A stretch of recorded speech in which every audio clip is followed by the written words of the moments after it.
Day one of your cruise can make or break the entire trip. Most passengers waste it wandering, waiting, or missing out on things that they'll regret by midweek. But not you, because in this video, I'm going to give you the 10 smartest moves to make the second you step on board. You do these, and you'll avoid those rookie mistakes. Lock in some hidden perks and maybe even set yourself up for the best cruise possible. Number 1, locking in specialty dining before everyone else does. Here's how it goes for most passengers. They board, they're excited, they're hungry, and they head straight to the buffet. They pile up a plate of food, find a random seat, and think, well, I'll just figure out dinner later in the week. Well, that later never comes. By the time they check the app or walk past the specialty dining desk, all the prime reservations are already gone. That romantic window table at sunset, it's snapped up. That chef's table where the head chef prepares a custom multi-course meal, that's booked out. The sushi class that only takes 12 people per cruise, sorry, that one's full. I've been there. On one sailing, I procrastinated and didn't book until day 3. And the only time I could get to the steakhouse was at 9:45 p.m. after a long port day. And by the time we sat down, half the table was practically falling asleep in their lobster tails. Day 1 is your golden window. Walk straight to the specialty dining counter or pull up the app before you even start unpacking. Even if you pre-book some restaurants online, check again. People cancel, new slots open up, and day 1 only promotions are often hiding in plain sight. And here's the kicker. Many cruise lines quietly discount their specialty dining on embarkation day to get people in the door. I've had half-price filet mignon and a free bottle of wine simply because I booked within the first few hours on board. So while everyone else is crowding around the buffet with their trays, you're locking in experiences that they'll only dream about. And here's where the puzzle starts. Dining is the first domino, because once dinner is locked, it leads directly to your evenings, which brings us to number 2, reserving shows, excursions, and hidden experiences. Now that dinner's handled, you need to think about what happens after dinner and when you're in port. Now, these are the moments that give your cruise its rhythm. Here's the problem. A lot of passengers assume you can just roll into the shows or grab an excursion spot last minute. But the reality is, the biggest productions and the most popular tours sell out fast, sometimes before the ship even leaves port. I'll give you an example. On a Mediterranean cruise, I met a couple who desperately wanted to do the Ios sunset excursion in Santorini. It's the most famous view on the island, the one with the white domes and orange glow. Guess what? By the time they asked about it, still on embarkation day, mind you, it was already gone. They had to wander the streets by themselves, trying to find a good angle among thousands of other tourists. They got a view, sure, but not the view. Same story on board. Cruise ships now run full-on Broadway productions, comedy nights, ice skating shows, even Cirque du Soleil performances. They look massive, but seating is limited, and the best time vanishes first. So what do? Right after you lock in dining, you open the cruise line app, hit the box office, or walk directly to the shore excursion desk. Book your must-dos. Even if you're not 100% sure yet, grab a spot. It's far easier to cancel later than to beg for a seat once everything's full. Now here's a little insider tip. Don't just look for the obvious headliners. Many ships hide unique micro-experiences that never make the glossy brochures, like behind-the-scenes galley tours or cocktail-making classes with the ship's mixologist, or even meet the crew sessions. These are the experiences that make your cruise feel personal and memorable. And once you've secured entertainment and excursions, the flow of your entire cruise is set. You know when you're eating, and what you're seeing, and how you're spending your days in port. That foundation makes the rest of your planning effortless. But even the best plan falls apart if you don't know where everything is. That's why the next move is so crucial. Number 3, mapping the ship like a pro. Here's the part most people overlook. Cruise ships are massive. Some of them are literally floating cities with neighborhoods and parks and elevators that don't even reach every deck. And if you just try to figure it out as you go, you'll waste hours backtracking, missing shortcuts, and bumping into dead ends. I'll tell you what usually happens. Passengers spend the first 3 days walking around lost. finally get the hang of the layout, and then it's time to disembark. That's half the trip gone before they even knew how to move around efficiently. Instead, use day one like reconnaissance.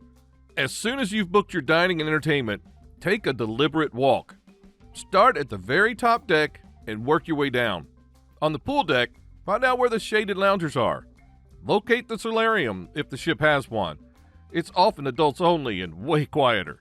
Check where the towel stations are, because trust me, you'll need them later when the pool gets busy. Head down to the promenade or atrium level. That's usually where the main bars, lounges, and shops are. Walk through them, even if you don't stop. Just seeing the spaces once help you visualize the ship in your head. Then find the practical stuff. The gym, the spa, the laundry if your ship has one. These aren't glamorous, but knowing their exact location saves you stress later. And here's a secret most first-timers miss. Explore the dead ends. Ships often have tucked-away corners, observation lounges with panoramic windows, decks that wrap around the bow, a cigar room hidden behind unmarked doors. On one cruise, I stumbled across a tiny forward deck with just 6 chairs. Nobody ever went there. Every evening, I had a private front row view of the sunset while the rest of the passengers crowded the railings 10 decks above. That's the payoff of mapping early. You unlock the ship's hidden gems before anyone else even realizes they exist. And once you know the ship's layout, it's time to connect with the person who can make your cruise 10 times smoother. Number 4, meeting your cabin steward early. Here's something that doesn't make the brochures. Your cabin steward is the unsung hero of your entire cruise. They're not just the person making towel animals, they're the ones quietly shaping your daily comfort, and the difference between a decent cabin experience and a flawless one often comes down to how you connect with them on day one. Now, most passengers walk past their steward with a polite nod, maybe mumble a thanks when the bed's been turned down, and that's fine. But it's missing the opportunity. Here's what seasoned cruisers do. As soon as you're settled, you find your steward, shake their hand, learn their name, and make sure they know yours. It seems small, but that little gesture tells them that you see them as more than background staff. Now here's where it really matters. Every cruise line has quirks. Maybe you're the kind of person who needs 2 extra pillows to sleep properly. Maybe you drink water constantly and want your ice bucket topped off twice a day. Or maybe you hate the heavy duvet and would prefer a lighter blanket. The steward can make those adjustments, but only if you ask early. I'll never forget one passenger I met on a Caribbean cruise who waited until day 4 to mention that his mattress was too firm. The steward smiled and said, "Sir, I could have added a topper for you on the first night." So he spent half his cruise tossing and turning simply because he didn't ask. Day 1 is when you lay the groundwork. Now, don't dump a laundry list of demands, but if you've got a preference that will make or break your comfort, now's the time. The payoff is you'll walk into a cabin that feels perfectly set up every single day, without ever needing to think about it again. And here's the chain reaction. When your cabin is your sanctuary, you've got the energy to really enjoy everything else. Because comfort at sea isn't just about sleep, it's about peace of mind. And peace of mind ties directly into the next step, which is less glamorous, but arguably the most important thing you'll ever do on day 1. Number 5, checking your muster station properly. Now, I know what you're thinking. The safety drill, that boring announcement where everyone's standing around in life jackets, yeah, that one. Nobody looks forward to it. In fact, most people treat it like background noise, scrolling their phone until they're released. But here's the thing. This isn't just red tape. It's not just about being compliant with maritime law. Your muster station, the designated place you go to in an emergency, is your lifeline if something goes wrong. And the mistake people make is thinking, well, I'll figure it out if I need to. But have you ever tried navigating a ship's hallways when thousands of people are all moving at once? In a real emergency, hesitation can be dangerous. That's why on day 1, after the drill, I always take an extra few minutes to actually walk the path from my cabin to my muster station. No rush, no pressure, just a calm, deliberate rehearsal. I look for landmarks, Note which stairwell is closest and check where the exits lead. That way, if I ever need it, I wouldn't be second-guessing directions in the moment. And here's the deeper benefit. When you take that seriously on day one, you spend the rest of your cruise without that little nagging what if in the back of your mind. You can relax fully because you know you've got safety covered. Now, once that box is ticked, you're free to think about something far more enjoyable, making your cabin truly feel like yours. So number 6, personalizing your cabin before it feels like a hotel. Here's a truth that hits most people by midweek. Cruise cabins are small. Even the nicest suites have limits. And when you treat it like a hotel, like living out of a suitcase and tossing clothes on chairs or letting shoes pile up by the door, it gets cramped fast. The regret? People wait too long to organize. By day 3, the space feels chaotic, and every time they walk in, it stresses them out instead of recharging them. That's why day 1 is critical. Before you collapse on the bed or head out for cocktails, you unpack completely. Not halfway, not I'll do it later, completely. Here's how you do it like a pro. Use every drawer, every shelf, and every closet. Cruise cabins are designed with more storage than you think. Hidden compartments under beds, extra shelves inside the closets, even spaces behind mirrors. Bring a set of magnetic hooks or clips. Yes, the walls are metal. Suddenly, you've got a place to hang hats, swimsuits, lanyards, or tomorrow's excursion gear. That one move clears clutter instantly. Slide your luggage under the bed. Out of sight, out of mind. It gives you breathing room. Designate zones. Maybe the left nightstand is for electronics, and the right is for books. The desk is for sunscreen and day gear. Having some kind of system stops the slow creep of chaos. I once shared a cabin with a friend who never unpacked, and by day 5, he was digging through a mountain of clothes, couldn't find his swim shorts, and ended up missing the start of our snorkeling tour. Meanwhile, my side looked like a mini boutique. I knew exactly where everything was. It wasn't just about neatness, it was about maximizing the experience. And here's the subtle payoff.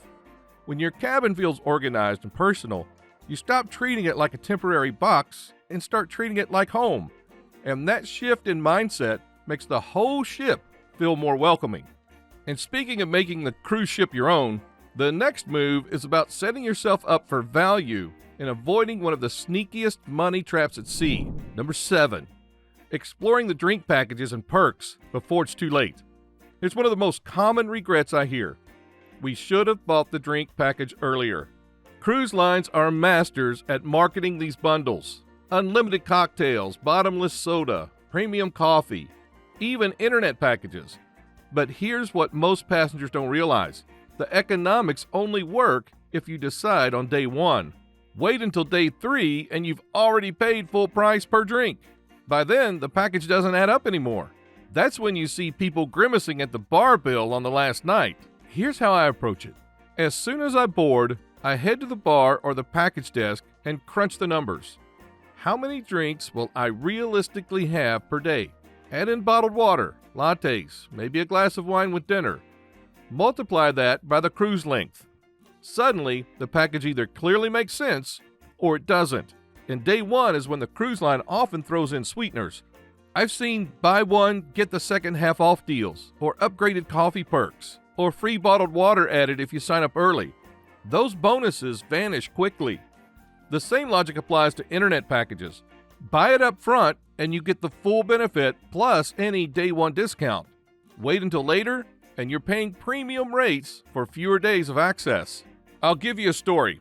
On an Alaska cruise, I waited until day 2 to get Wi-Fi because I thought I didn't need it. Then I realized that I wanted to FaceTime my family from Glacier Bay. The package was suddenly $40 more than it would have been on the day before. And multiply that by 7 days? Ouch. So here's the takeaway. If you're going to indulge, whether it's coffee, cocktails, or connectivity, decide on day 1. That's when you lock in value. And here's the kicker. When you've got your food, entertainment, cabin, safety, and perks sorted, that's when the cruise truly shifts gears. The groundwork is done, and you're free to focus on pure enjoyment. Which brings us into the final stretch of what most passengers miss on day one.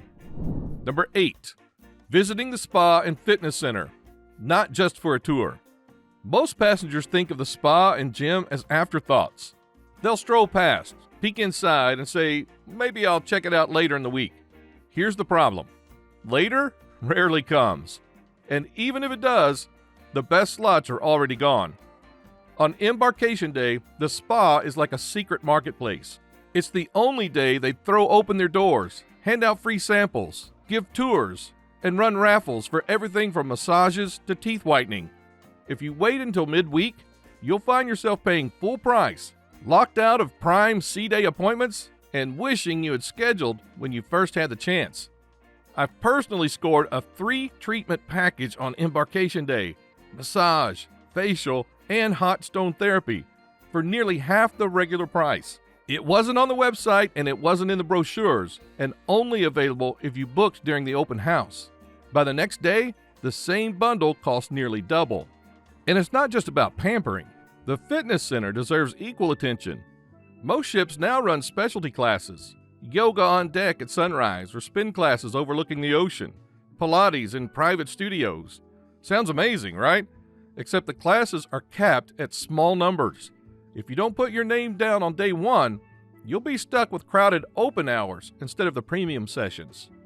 Here's another reason to visit early: accountability. If you walk through the gym and sign up for a couple of classes right away, you've built in a rhythm for your cruise. Now, without that, it's way too easy to say, I'll go tomorrow, until the week disappears. And let's not forget about the real gem: thermal suites. Many ships have spa-only areas with heated loungers, saunas, aromatherapy rooms, and thalassotherapy pools. Access is limited, and passes sell out quickly. Day one is often your only chance to snag them. Imagine spending your afternoons unwinding in near silence while the rest of the ship fights over pool chairs. That's the upgrade most people miss. And speaking of capturing experiences others miss, the next move is about preserving something you can never get back once it's gone. Number 9, capturing the ship when it's still fresh. Your ship will never look as flawless as it does on embarkation day. Before thousands of passengers spread out, before loungers are reserved at sunrise with towels, before spills, scuffs, and clutter creep in, this is the one moment it feels brand new. That's when you grab your camera. Take photos of the atrium when it's gleaming and empty, the open decks when the chairs are untouched, and your cabin before your luggage explodes across it. Those shots become some of your favorite memories. And if you're posting online, they stand out instantly because they don't look chaotic like everyone else's. I learned this lesson the hard way on my first cruise. I thought, well, I'll take pictures later in the week. By then, every corner was packed with people. On my next trip, I walked around right after boarding and captured the chandelier in the atrium with nobody around. It ended up being my favorite photo of the entire voyage. Embarkation day is your only chance to freeze that new ship magic. Number 10, finding your secret spot early. Every ship has one, a quiet nook that most passengers never discover. Maybe it's a forward deck with just a few loungers, a panoramic observation lounge, or a tucked-away cafe that never has lines. But here's the catch. Most people stumble across it by accident on the last day. They'll say, well, why didn't we know about this sooner? And by then, it's too late. That's why, once you've handled the essentials, dining, shows, excursions, spa, it's time to wander. Take staircases that don't look like they lead anywhere. Walk the full length of the promenade. Push past the obvious gathering spots and see what's hiding in plain sight. On one transatlantic crossing, I found a tiny deck at the bow with nothing but ocean and sky. I went there every morning with my coffee, watching the sunrise in total silence. It felt like my personal sanctuary. By the time others discovered it mid-cruise, it was already my spot. Finding your secret place early transforms your trip. Suddenly, you're not just following the crowd. You've carved out your own corner of the ship, a ritual that makes the whole voyage feel uniquely yours. So that's how you turn day one into the perfect launch pad for your cruise. Check out the next video on screen for more insider tips and join our school community through the link below to connect with other cruisers. Your voyage is just beginning.